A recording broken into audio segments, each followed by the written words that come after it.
Rooted Readiness Fiction Series, Episode 3, The Move, The Long Way. The road does not care about your plan, it only cares about who you are when the plan stops working. Featuring Rachel Sinclair, Shelby, and Diane Mitchell. An Eddie's on the Move production. 6:43 in the morning. The county road stretched ahead of us in the kind of light that November produces when it is trying its best and still falling short. Not dark, not quite light. The specific gray of a sky that has made its decision and is not going to explain it. Diane's van was a quarter-mile ahead. I could see her taillights in the thin morning air, steady and unhurried, the pace of someone who has accepted the distance and is not fighting it. The diesel pusher settled into its highway rhythm behind her, that deep, patient rumble that I have heard so many times it has stopped sounding like an engine and started sounding like a commitment. The Tahoe was in tow, tracking true. Everything was where it belonged. Shelby was in the passenger seat. She had taken her position before I was fully settled in mine, because she does not require ceremony for the things she considers important. Moving is one of them. She was watching the windshield with the particular stillness she reserves for mornings when we are going somewhere that matters, her ears forward, her body a compact study in alert patience. I have never been able to determine whether she understands the destination or only the direction, but I have long since stopped needing to know the answer. The GMRS crackled once, and Diane's voice came through clean. Mile marker 12. All good. Copy. Mile marker 12. I said it without thinking about the radio in my hand, which is how you know a tool has become infrastructure. The second GMRS unit had come from Diane the evening before departure, produced without announcement from a storage compartment in her van, and handed through my window with the economy she brought to everything. No explanation, no ceremony. The explanation was obvious, and the ceremony would have wasted time we did not have. She maintained equipment she might need. I received equipment I could use. That transaction had closed before either of us named it. I ran the fuel math while I drove, the way I run most calculations. Not with a notebook, not with a calculator, but in the part of my brain that has been doing this long enough that it does not require paper. The diesel pusher's main tank was just below 3/4, the same level it had been when I pulled into the Corps of Engineers campground 3 weeks ago. I had not moved the rig since arrival, which meant I had not burned a drop of it, but I had not replenished it either, and 3/4 is not full. The Tahoe's tank was full. The 8-gallon reserve container was secured in the Tahoe's cargo area, also full. Total diesel range on the working route, adequate with margin, which is a different sentence than more than I needed, and I do not confuse the two. I kept the hope at arm's length, the way I keep most hopes, close enough to reference, not close enough to depend on. The first 30 miles were a catalog. A gas station at the intersection of the county road and State 9, dark. Not dark like a business that had closed for the night and would open again in the morning. Dark like a business that had made a decision and turned off the sign to announce it. I noted the station on the Atlas page clipped to the sun visor and drew a line through it. Information degrades. You note what you see and you update the picture. A stretch of highway where both shoulders held vehicles. Not abandoned in the dramatic sense. No signs of accidents, no doors hanging open. Just parked. Some with for sale signs taped inside the windshield, though who they expected to see those signs on this road at this hour was a question I did not spend time on. Some without any sign at all, which told a different story. You do not park a car on a highway shoulder with no sign and no explanation unless the car has stopped being an asset and started being a problem. Fuel is the explanation for most of them, not breakdown, depletion. I noted the locations and I kept moving. Diane's voice at 7:15. Town ahead. Looks quiet. Through or around? I watched her brake lights hold, then release. Through. Single main street, no obstructions visible. Speed. I kept the spacing. When she cleared the far end of town, I came through behind her at the same pace. Not slow enough to look uncertain, not fast enough to look like flight. A hand-lettered sign on the door of what had been a diner said, "Closed until further notice." Across the street, the doors of a small grocery were propped open, and a woman was sweeping the step with methodical strokes, her eyes on the broom and not on the road. Routine as signal. I had written about that in my notebook at the campground. I recognized it now from the driver's seat. At 7:58, Diane double-clicked the walkie. The signal for slow down, pay attention, do not speak. I came off the throttle and read the road ahead, a county intersection. Diane had stopped before the turn, her van at an angle that told me she was reading something I could not yet see from my position 200 yards back. I pulled the diesel pusher to the shoulder and waited. Hand painted on a sawhorse. Road closed. Local access only. No authority on it. Same language as the 74 sign. Yes. I looked at the atlas. The county road she had stopped at was not on our route. It was lateral. The closure did not affect our line of travel, but it told me something about the territory we were moving through. The signage was proliferating. Someone was doing it with enough consistency of language that either they were coordinating or they had absorbed the same vocabulary from the same source. Either possibility was worth logging, not our road. Mark it and continue. Marked, continuing. We moved. The first time I caught him, it was in the West Coast mirror on my driver's side. I have a specific relationship with those mirrors. 40 feet of motorhome plus a flat-toed vehicle creates blind spots that require active management, and I have been managing them for long enough that the mirrors are part of my peripheral vision rather than something I consult. I see what is in them the same way I see what is on the instrument panel, continuously without directing attention at them, the information arriving at the edge of my awareness and filing itself automatically. The truck camper had been there long enough for me to have seen it twice before I registered it as the same vehicle. That is not a failure of observation. That is how pattern recognition works. Any single sighting of a vehicle on a shared road is noise. The second sighting at the same relative distance is a data point. The third sighting confirms the data point and produces a pattern, and the pattern is what I respond to. 9:14, 3 sightings, same truck, same distance, same lane position behind me that a vehicle takes when it is not attempting to pass and is not falling back. I did not react. I adjusted nothing, not my speed, not my lane position, not my hands on the wheel. Reaction announces awareness, and I was not ready to announce anything. I needed to know whether this was coincidence or methodology, and the only way to answer that question was to give it more road and more time and watch what the third variable did with both. I drove. I watched the mirror. I waited. At 9:41, he closed the distance, not dramatically, not the way a vehicle closes distance in an action sequence with sudden acceleration and engine noise. He closed it the way a practiced person does, incrementally over several miles, using the natural variability of highway speed to drift forward without announcing the drift. If I had not been watching him for the past 27 minutes, I would not have caught it. But I had been watching him, and I caught it. I ran the math. The campground had been a full day's drive behind us at departure. For him to be on this road, behind this convoy, at this hour on this route, he would have needed to leave shortly after we did.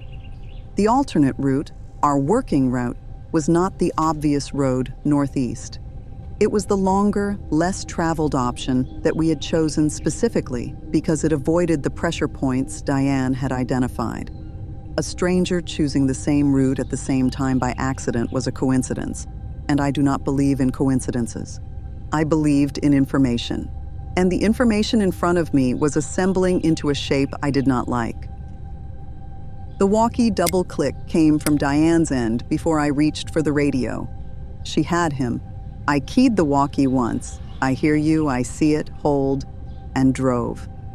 Announcing ourselves to each other felt wrong, not because of Diane, because the person a half a mile behind me had demonstrated a capacity for being in places he should not be able to find. If he had any way of monitoring our transmissions, and I was beginning to form a specific theory about how he could, then every word we broadcast was information he was collecting. I set the theory aside. Half-formed theories are more dangerous than no theories. I needed data before I named the thing I was beginning to suspect. The junction arrived at 10:03. In the planning stage, I had dismissed the third route as a last resort, the option you take when both primary and alternate have failed. Standing at the junction with a truck camper half a mile behind me, the calculus had shifted. The third route would add 67 miles. On a rural two-lane at the speed a loaded diesel pusher runs without pressure. That was perhaps 90 minutes of additional driving time. Not nothing, but not prohibitive.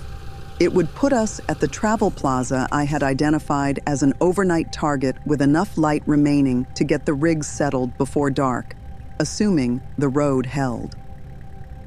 The third route ran south before it ran northeast. A vehicle that continued on the alternate would have no immediate reason to follow. The roads diverged and the divergence was visible. Diane keyed the walkie twice. The signal for, "I am going to do something. Watch what I do and follow." Diane's brake lights came on 400 yards from the junction. She signaled right, the same early and deliberate signal I would have used, and took the turn south. I followed, the diesel pusher and the Tahoe behind it, tracking the same line she had drawn. In the West Coast mirror, I had a clear angle back to the junction. The truck camper reached the intersection and held his line northeast on the alternate. He did not follow the turn. I watched him in the mirror until the road curved and took him out of range. Then I watched the empty junction for another 30 seconds, because absence of evidence is not evidence of absence. And a man who has demonstrated methodological patience is not a man who abandons methodology at the first complication. The junction stayed empty. Diane's voice came through on the walkie, short range, brief. He stayed on the alternate? Yes, 67 extra miles. New overnight target is the travel plaza at the junction of 64 and the county road. I have it marked.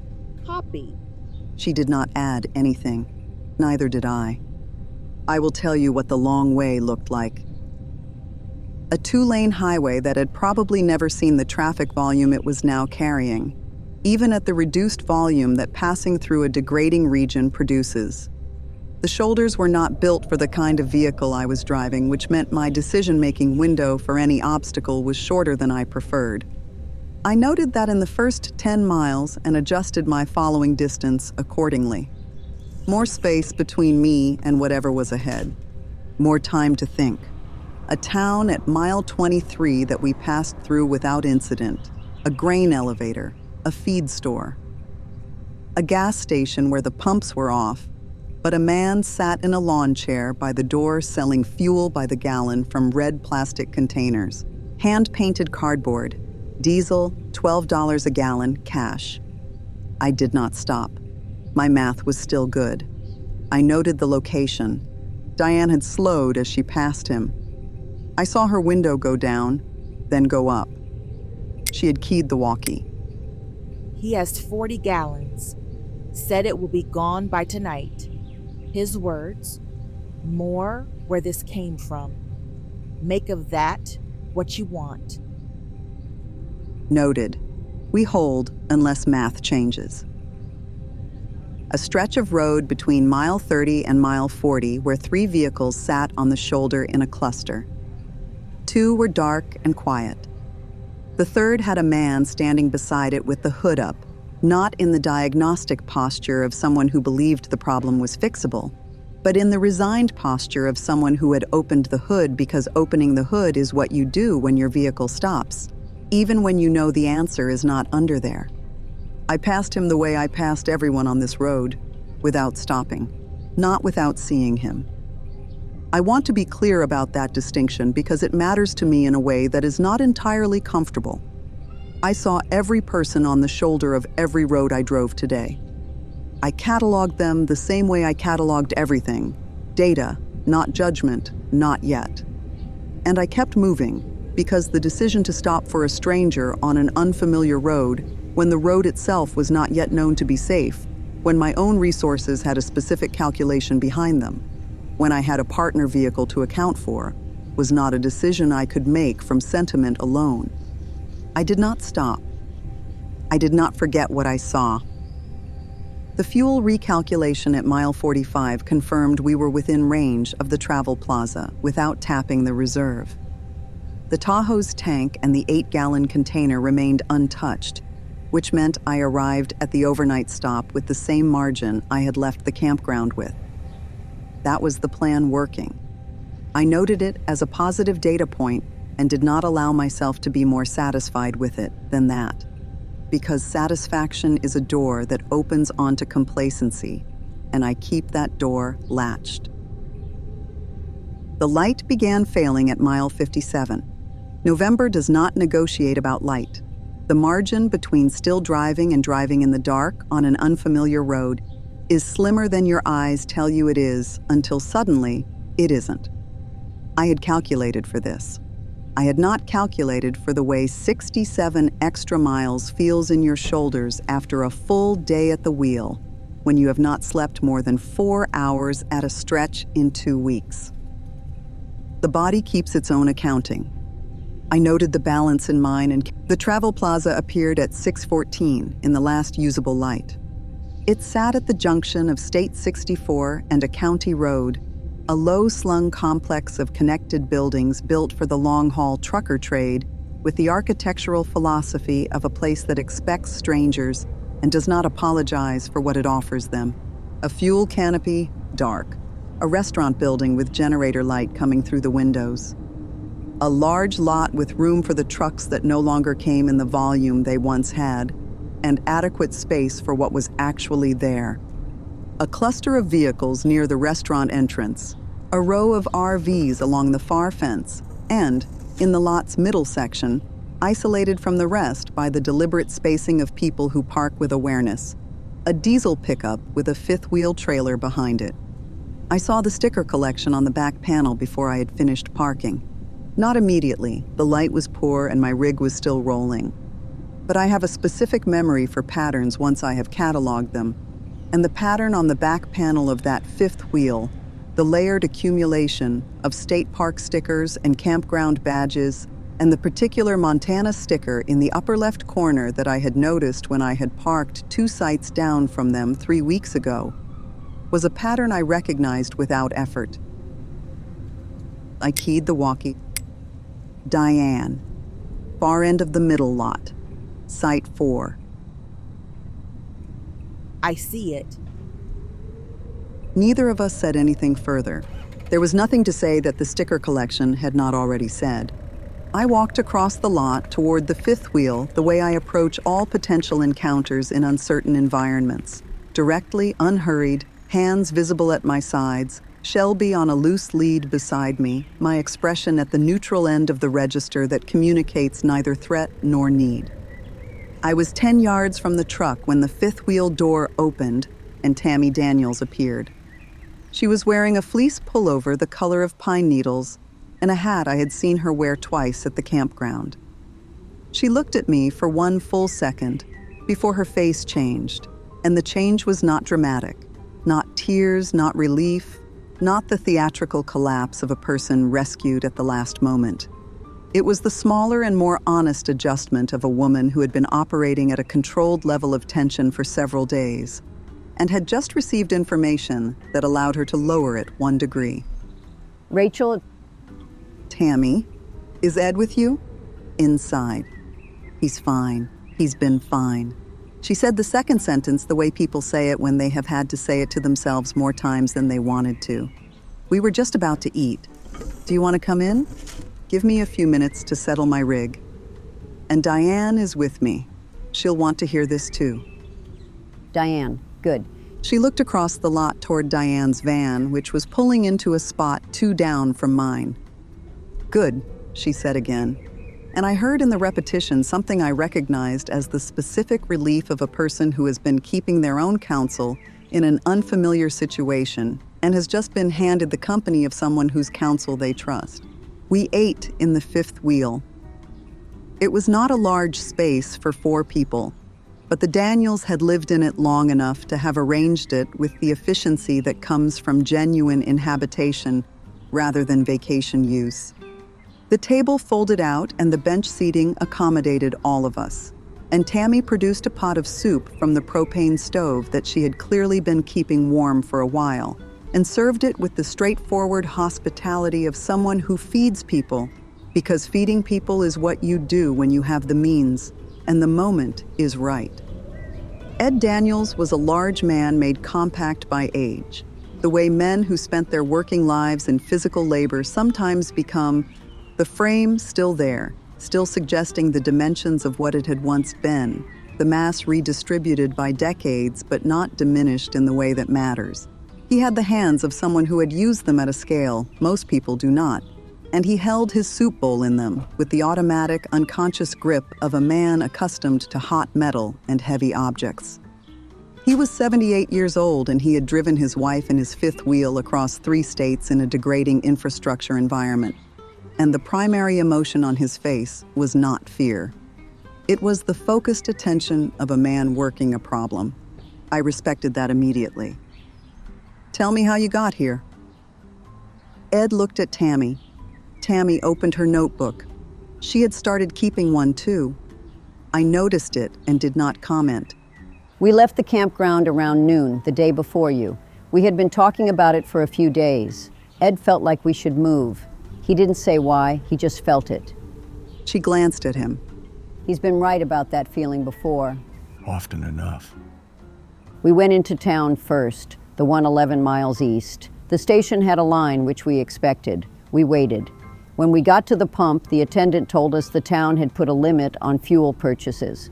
5 gallons per vehicle per day for residents. Non-residents got 5 gallons total, no exceptions. We have Wisconsin plates, 5 gallons. She said it without bitterness, just the fact of it, delivered the way she had delivered everything else. 5 gallons on a truck pulling a 5th wheel is maybe 40 miles. We knew it going in. We took it because 40 miles is 40 miles, and we thought we'd find more down the road. She turned a page. We tried to get through the first large town on the eastern corridor. They had a checkpoint, staffed by locals, not any official body we could identify. They asked for our home address and told us that the town was restricting through traffic. Ed told them we were heading to Tennessee to family. They turned us around. She said it without bitterness, which I found more telling than bitterness would have been. She was reporting facts. She had processed whatever she felt about those facts somewhere on the road between that checkpoint and this table. We rerouted south, same thing at the second town, different people, same language, local residents only. The third town didn't even have a checkpoint, they had a barrier, concrete blocks. Road was just closed. We turned around and looked at the atlas. Same atlas you use, Rachel. It was either go back the way we came or find the route that went around everything. The long way. The long way. About 20 miles into it, we passed a man selling diesel from red containers by the road, $12 a gallon. We kept going. Ed said the math still worked. It did when I said it. It stopped working about 30 miles later. He said it with the equanimity of a man who does not waste energy on the decisions that are already made. He had run an honest calculation, and the honest calculation had been wrong by 30 miles. He had filed that and moved on. We stopped hoping the Plaza would have fuel when we pulled in and saw the canopy was dark. We've been here since yesterday evening, about a day and a half. We didn't know what to do next. We were hoping something would become clear. I looked at the atlas she had open on the table. The same route I had marked, the same pencil lines on the same highways, made by a different hand at a different table some days earlier. We had arrived at the same map through different paths, and we were sitting at the same junction. I want to ask you something, and I need you to think carefully before you answer, because the details matter. Tammy straightened slightly. Go ahead. At the campground the first day I arrived. You were already there. How long had you been there before I pulled in? 5 days. We got there on a Sunday. You came in on a Friday. Yes. When I arrived, I noted several things. A fifth wheel, yours. A pop-up with no vehicle alongside it. And a Class C, about 200 yards east of my site, curtains drawn. Something shifted in the space around the table. Not dramatically, the way air shifts before weather. The Class C. Did you know that occupant? She and Ed exchanged a look that had history in it. The camp host. Her name was Linda. She'd been there since the season started. Nice woman, quiet. She had a routine. She checked on the sites every morning, kept the spigots clear, that kind of thing. She was there when we arrived. Was? She stopped coming around about 3 days before you arrived. We knocked on the Class C door the second day she didn't make her rounds. Nobody answered.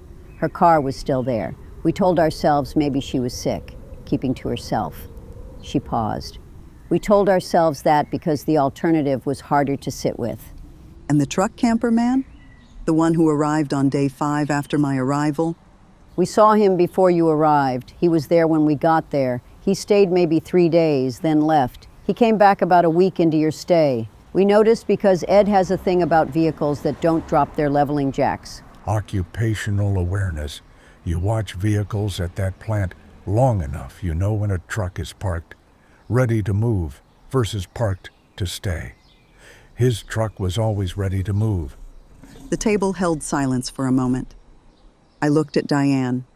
She was looking at her hands, which were wrapped around her soup bowl, and the expression on her face was the expression of a person who is listening to something that is activating a memory she has not fully accessed yet. I had seen that expression before. I let her process. There's one more thing. The pop-up. The one with no vehicle. Did you ever see anyone near it? Anyone on foot, not coming from a vehicle?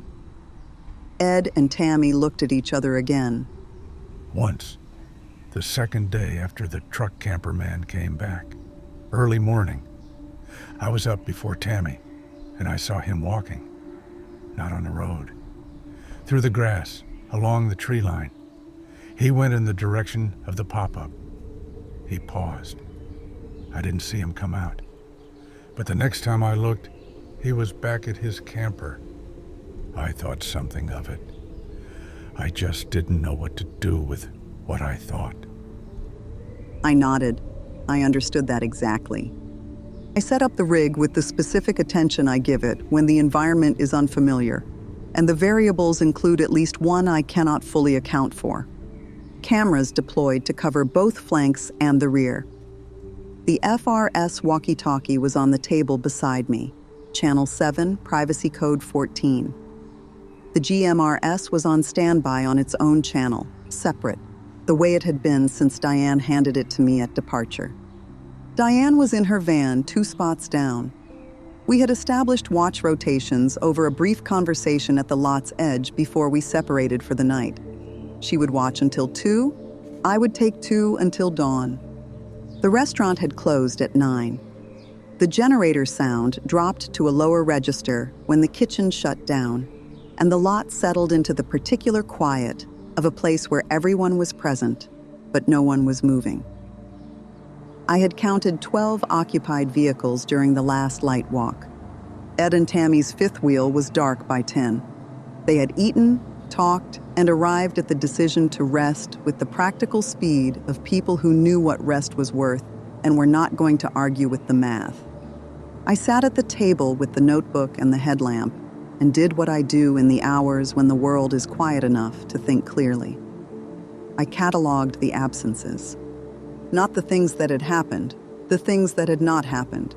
No emergency alert system broadcast, not one. In 3 weeks of cascading infrastructure failure, payment systems, satellite internet, cell towers, water treatment, fuel supply chains, road access, not a single official emergency transmission on any channel I had monitored. Not on AM radio, which I had been scanning since the beginning. Not on the GMRS traffic Diane had been logging. Not on the local station I had picked up intermittently in the first week, which had eventually gone to a loop recording and then to silence. I know the EAS history. I have consulted for enough organizations with emergency communication dependencies to know that the system has been degrading for years. Underfunded, fragmented by state, reliant on infrastructure that is itself subject to the same cascading failures it is supposed to communicate about. The last national test was October 2023. That was over 2 years ago. The system is not tested often because testing it costs money and frightens people and requires a coordination between federal and state authorities that has become increasingly difficult to achieve. In a genuine cascading failure, the EAS is one of the first things that stops working reliably. Not because anyone decided to shut it down, because it depends on the same terrestrial infrastructure that is failing everywhere else. Cell towers, broadcast stations running on commercial power, internet backbones carrying the activation signals. Pull enough threads, and the safety net does not hold. The silence on the radio is not a gap, it is a data point. It says that whatever is happening is either beyond the system's capacity to communicate, or the people with authority to activate the system have made a decision about what the public can be trusted to hear. Both of those readings are worse than any broadcast would have been. I wrote that in the notebook, not because I needed to remember it, because writing things down is how I confirm that I have actually thought them rather than only begun to think them. I was at the table with the notebook and the headlamp when the camera on the left flank showed movement at 11:43. I did not look at it immediately. I finished the number I was writing in the margin of the page, capped my pen, and then picked up the tablet. A vehicle was entering the far end of the travel plaza by a service route that ran along the back fence. Not the main entrance. The service route was unpaved and unlit, and a vehicle using it at this hour was making a specific choice about how it wanted to arrive. The vehicle moved slowly, lights off. The shape was consistent with a truck camper. I watched it on the camera as it found a position at the far end of the back fence, perhaps 150 yards from my rig. It pulled between two equipment trailers that had been parked there and were not going anywhere soon, and it went still. No dome light, no movement, no announcement of any kind. Shelby was already at the door of the rig, standing, not vocalizing, her body oriented toward the far end of the lot. She had felt or heard or smelled something that the cameras were only now confirming. I did not need to tell her to watch. She was already watching. I picked up the FRS walkie-talkie, the short-range unit, private channel, line of sight, 2 spots apart. Whatever I said on this radio would not carry to the far end of a travel plaza lot. I keyed it twice. Diane came back in 4 seconds. She was awake. Of course she was awake. She had been on watch, far lot, service road, back fence, between the equipment trailers. A pause that lasted about 3 seconds. I see him on my backup camera. When did he come in? 11:43, service route, lights off. Another pause. He shouldn't be here. We took the south turn. He went northeast. Yes.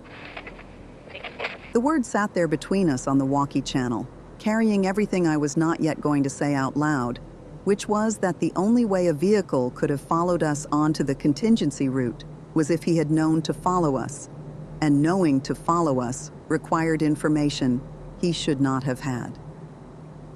The turn had not been announced. The decision had been made in the cab behind Diane's van, executed with a walkie double-click and a blinker. He had been behind us when we were still on the alternate route. He had been monitoring our walkie transmissions, Channel 7, Privacy Code 14. That was the only channel he could have known. But how he knew that channel was the part I had not yet assembled. Get some rest. I have the watch until 2. I'll key you when I hand off. I'm not going to sleep. I know. But rest anyway. Horizontal with your eyes closed is worth something even when the sleep doesn't come. Agreed. Channel 7. Channel 7. I set the walkie down and watched the camera for another 20 minutes. The truck camper did not move. No light. No door. Nothing. He was as still as a vehicle that had not just driven a contingency route in the dark to find a travel plaza where two women he had been observing for 3 weeks were spending the night. I wrote the time in the notebook. Then I went back to my calculations, because the most useful thing I could do with the next 2 hours was think clearly about what I was going to say to Ed and Tammy Daniels in the morning. Diane keyed the walkie at 2:17 and handed off the watch. I had been rested when Diane keyed me. 2 cycles during her watch, enough to be functional, which is what the road ahead required and what I had planned for. I took the walkie, confirmed the handoff, and settled in at the table with the cameras and the notebook. My watch was thinking time. 3 hours of cameras and the particular quality of silence that a travel plaza produces at 4 in the morning when the generator is the only thing still working and everyone else has stopped pretending they might sleep. That was the part I could not stop returning to. He was doing nothing. He was not approaching. He was not transmitting. He was not doing anything that constituted a threat by any measurable standard. He was present. He was observing.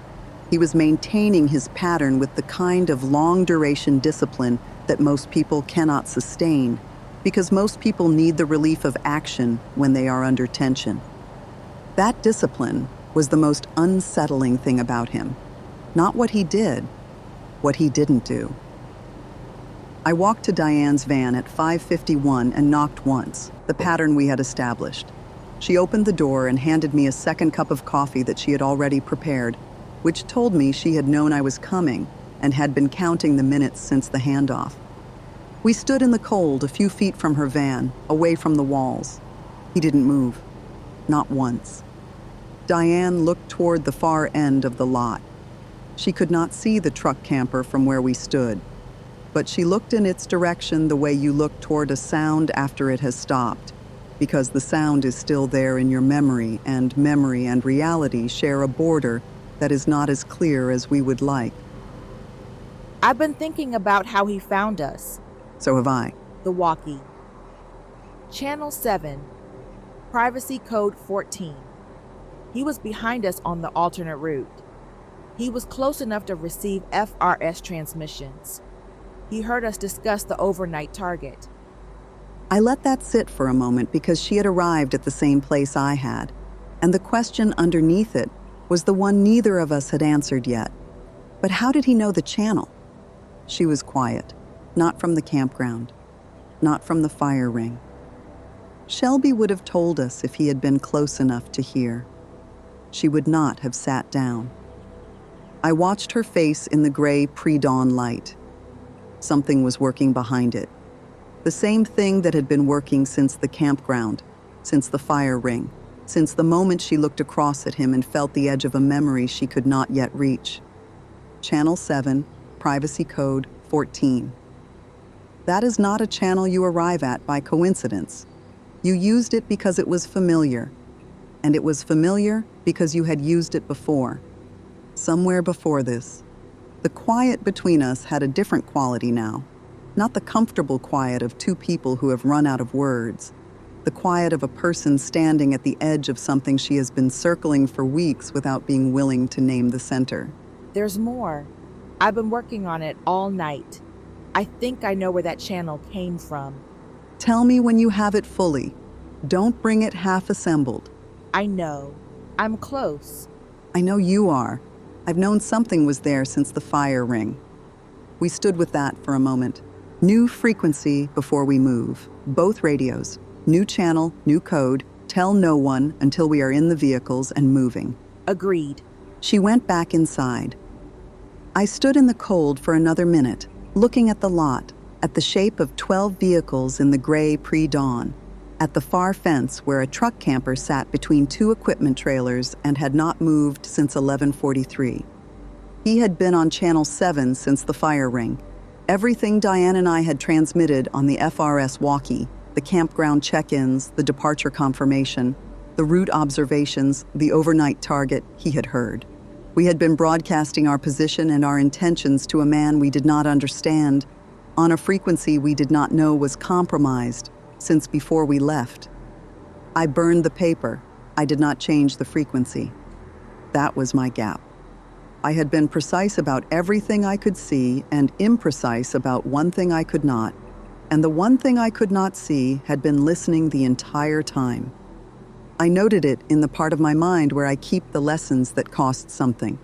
Then I went inside and changed the frequency. She came to my rig at 6:41, not to the door. She knocked on the side panel, the way you knock when you have something that needs a table and not a doorstep. I opened the door and she came in, and Shelby greeted her with the efficient warmth she extends to people who have been vetted to the satisfaction of her internal standards. Diane scratched Shelby's ears once, deliberately, and sat down across from me at the dining table. She had her notebook. Both radios were off. She had already done what needed to be done before she walked over. I waited. About a year ago, I was traveling with a loose group. Not a formal caravan, the kind of thing that forms on the road when you are heading the same direction, and the math of traveling near other people feels better than the math of traveling alone. 6 vehicles. We coordinated on FRS walkies, picked the channel together at a campground in Virginia. She was looking at the table, not at me. Channel 7, privacy code 14. Who suggested it? Someone in the group. I don't remember who. It seemed arbitrary. It doesn't seem arbitrary now. Tell me the rest. There was a man in the group I had been traveling near for a few months. Not a relationship. The road version of one. You are together when the roads are the same and apart when they diverge. And you do not make promises that the highways will break. His name was Marcus. Sprinter van, dark gray, solar on the roof. 4 years full timing. He knew what he was doing. She turned a page. He disappeared in October. Corps of Engineers site in Virginia, same kind of campground we just left. He was there in the evening. In the morning, the Sprinter was gone. No message on the walkie, no note. That was not like him. He was careful. He communicated. She stopped. Something in the way she held the notebook told me the next part had been harder to put on paper than the rest. A few weeks later, through the Nomad network, we heard his van had been found on a Forest Service road about 60 miles from that campground. Empty, no Marcus, no sign of where he went or why. The table between us held the weight of that. 2 weeks before he disappeared, a solo traveler joined the group at a meetup. He had a truck camper. She looked up at me, dark.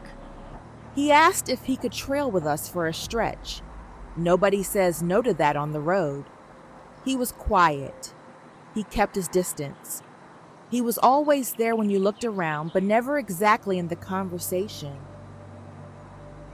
He asked for the walkie channel when he joined. Someone told him channel 7. He already knew the privacy code. The table between us held the weight of that. He left about 3 weeks after Marcus disappeared, before most of the group was awake on a Tuesday morning. When I realized he was gone, I realized I did not know his name. I had heard it once and not filed it. People on the road pass through your awareness, and you do not always file them the way you should. You left the group. 2 days after him, I told myself I needed my own road again. That was true. It was not the whole truth.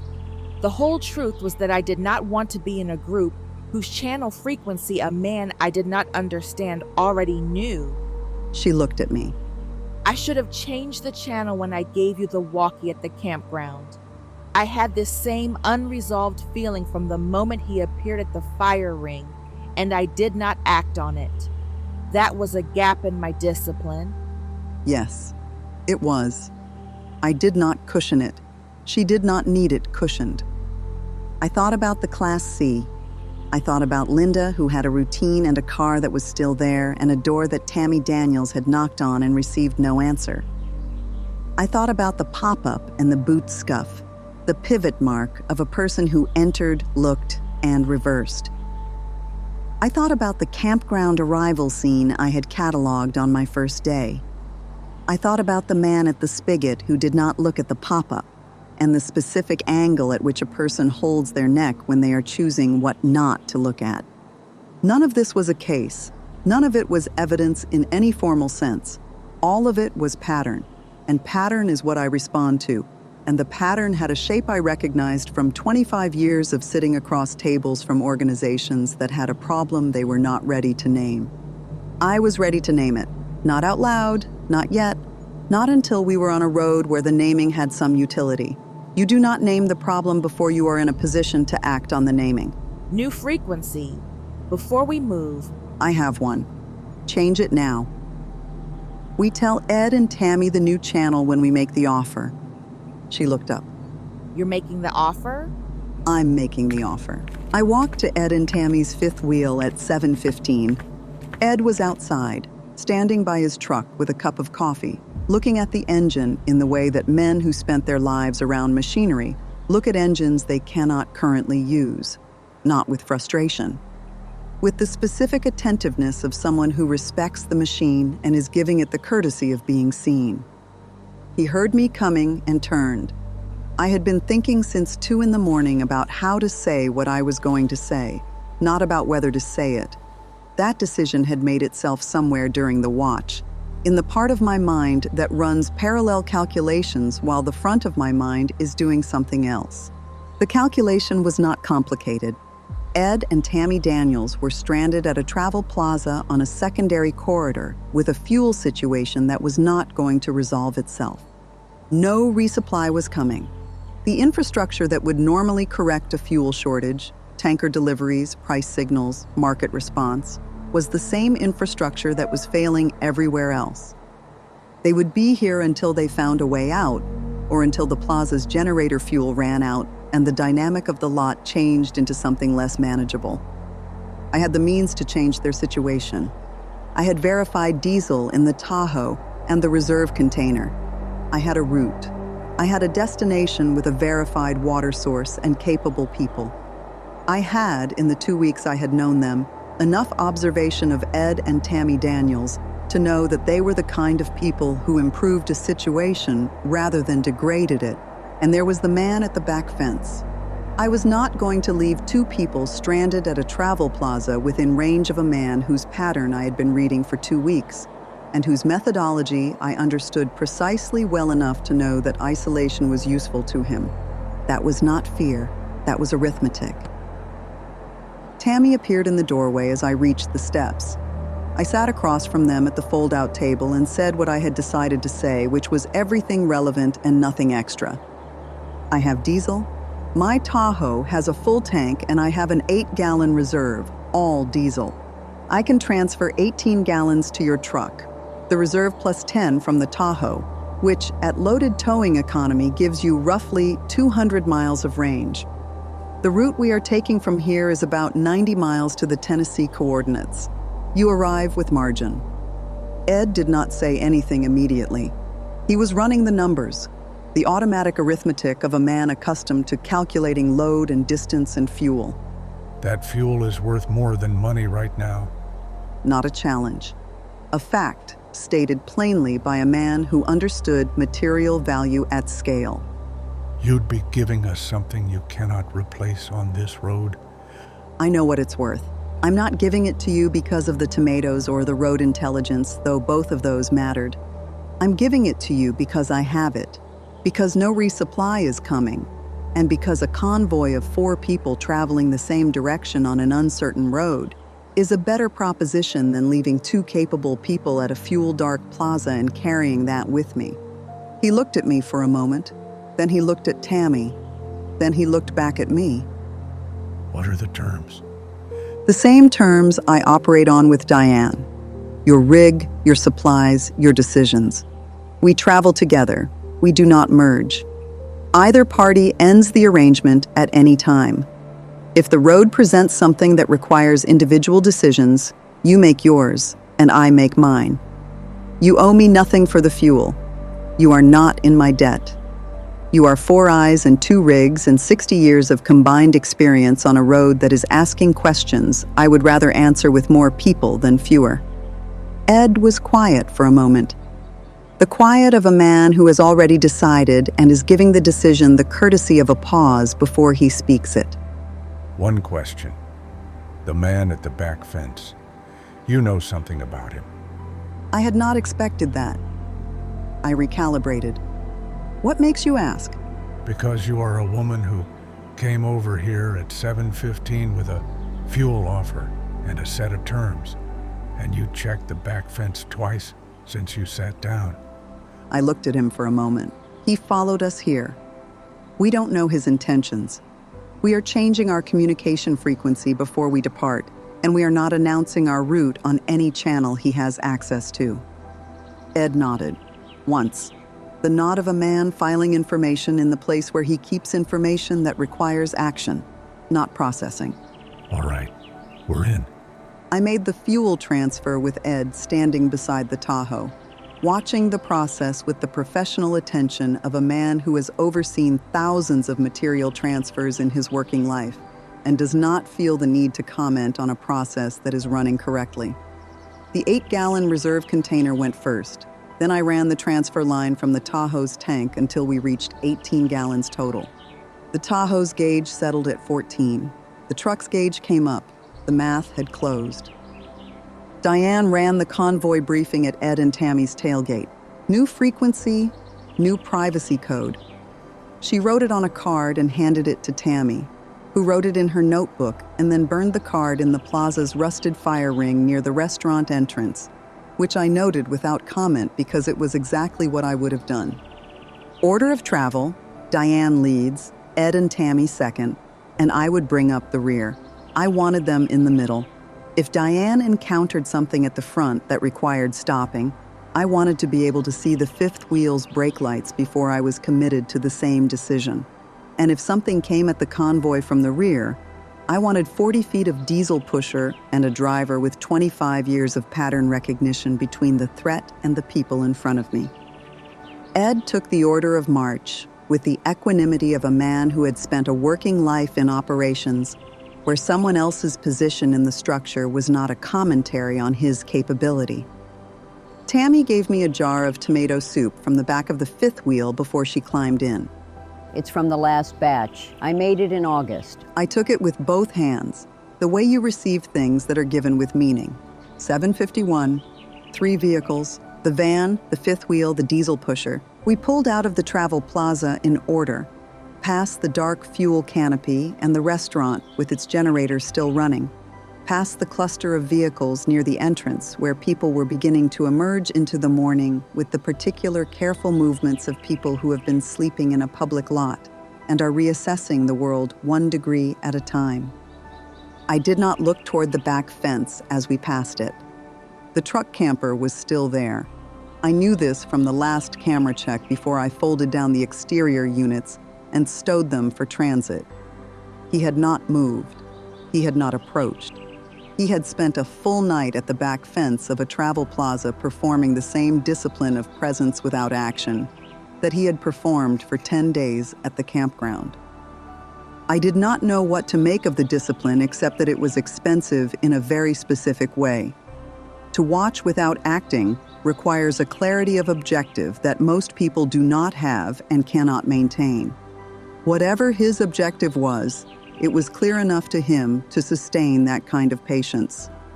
The county road accepted us, and the van led us northeast, and I settled the rig into its transit rhythm, and the math of the remaining distance put us at the Tennessee foothills coordinates before dark. 90 miles on a rural 2-lane at a convoy pace, 3 hours, maybe a little more. The hills were already beginning to suggest themselves in the particular way that geography announces its intentions from a distance. Not all at once, but in increments that accumulate until you realize the horizon has changed and you are not where you were. Shelby was in the passenger seat. She had watched the travel plaza disappear in the side mirror with the focused interest she brings to departures from places where she has slept on alert. And when the plaza was fully out of sight, she had turned forward and resumed her road watch with the settled attention of a professional who has completed one assignment and begun the next. The GMRS, new frequency, new code, Diane's channel, separate from the walkies, crackled. Diane's voice. On the road. All three. Copy. All three. Ed's voice came through a second later, a little rough at the edges, the way voices are when someone is not accustomed to radio protocol, but is willing to learn it. Copy that.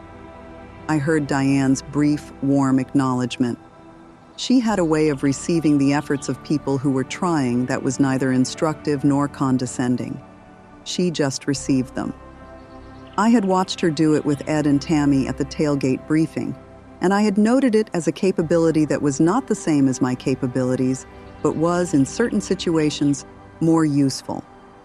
East Tennessee was ahead of us. The coordinates were memorized. The woman who had sent 14 words of operational precision on a satellite messenger and meant every one of them was somewhere along those coordinates in a community that I had not yet seen and could not yet evaluate, and was moving toward anyway, because the evaluation of an opportunity you cannot fully assess from a distance requires the willingness to close the distance. I had closed distances before. I had walked into enough rooms full of people who did not expect me and did not immediately understand what I was there to do. I had built enough alliances from scratch in degraded environments where the formal scaffolding of trust had been removed, and the only thing that remained was observation and patience and the slow accumulation of demonstrated reliability. I knew how to do this. What I did not know, as the road bent northeast and the hills steepened and the convoy of three held its formation in the November light, was what would be required of me once we arrived. The campground had tested specific things: security, resourcefulness, the architecture of a two-person partnership on explicit terms. The community in the foothills would test something else entirely. I was not yet sure what. I would find out. That is the thing about closing the distance. The answer to the question is always at the destination. You do not get it on the road. You get it when you arrive, and you are either ready for it or you are not. And the only thing that determines which one applies is every decision you made before you knocked on the door. I had made my decisions. The convoy held, the road continued.